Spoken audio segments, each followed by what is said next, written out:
আচ্ছা, আজকের ভিডিওতে এমন একটা টিপস দেখাবো যে টিপসটা অ্যাপ্লাই করলে কিন্তু আপনি যে কোনো সফটওয়্যারে ওপেন করার জন্য শর্টকাট কি বানাতে পারবেন। যে শর্টকাট কি প্রেস করলে কিন্তু আপনার ওই সফটওয়্যারটা ওপেন হয়ে যাবে, কোনো রকম মেনুতে বা যে কোনো লিস্টে যেয়ে আপনাকে ওপেন করতে হবে না। এর জন্য কি করতে হবে চলো দেখে নিই। ধরুন আপনি এমএস ওয়ার্ডের শর্টকাট কি বানাতে চান, তাহলে স্টার্টে গিয়ে আপনি সার্চ করবেন এমএস ওয়ার্ড। এমএস ওয়ার্ড যখনই আসবে এখানে গিয়ে আপনি রাইট ক্লিক করবেন এবং এখান থেকে ওপেন ফাইল লোকেশনে চলে যাবে।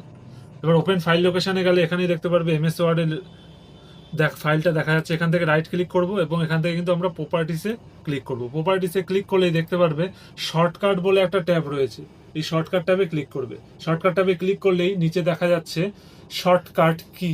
এই কি এর ঘরে প্রেস করে আপনি যে কিটা দিতে চান, যেহেতু আমি ওয়ার্ড ওপেন করতে চাইলে ডাব্লিউ ক্লিক করলাম, যে কিটা আমি প্রেস করব কন্ট্রোল প্লাস অল্ট প্লাস সেই কিটা কিন্তু আমার অটোমেটিক শর্টকাট কি হয়ে যাবে। তারপর আমরা এটাকে অ্যাপ্লাই করে ওকে করে দেবো, অ্যাডমিনিস্ট্রেটর করে দেবো।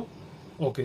এরপর যদি আমি control plus alt plus W press করি তাহলে কিন্তু আমাদের এমএস ওয়ার্ড দেখো ওপেন হয়ে গেল।